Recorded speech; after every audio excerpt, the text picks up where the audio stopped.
I'm here with the apparatus for the jumping coil demonstration.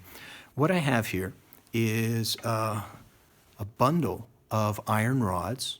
They're there to magnify the magnetic field that's generated by current flow in these wires right here. The wires are connected to a button that if I press, that turns the whole thing on. And when current flows, it's going to flow in a circle like this, helically, and the magnetic field inside, our right-hand rule tells us, is going to be pointing either up or down, depending on which way it's going. Now, this is an AC current going through here, so the B field will be changing direction over and over again.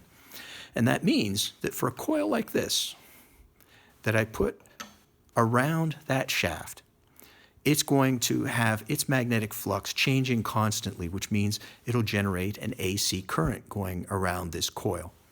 And that'll generate a magnetic field which will repel the change, and the whole thing will flip. So let me turn on the button and let me move out a little bit so we can see what happens to the ring. As you would guess from the name of the demonstration, it jumps. Now, what happens if I try different types of coils? For example, this one has a slit in it. This one has a slit in it. And that slit will prevent current from flowing all the way around the coil. And this phenolic is not particularly conductive. So now if I press the button, you hear the energizing of the coils, but nothing happens. All right, I'll take these off.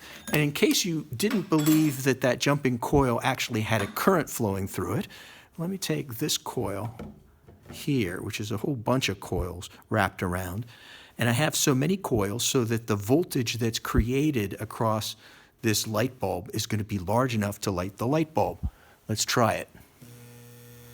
There we go.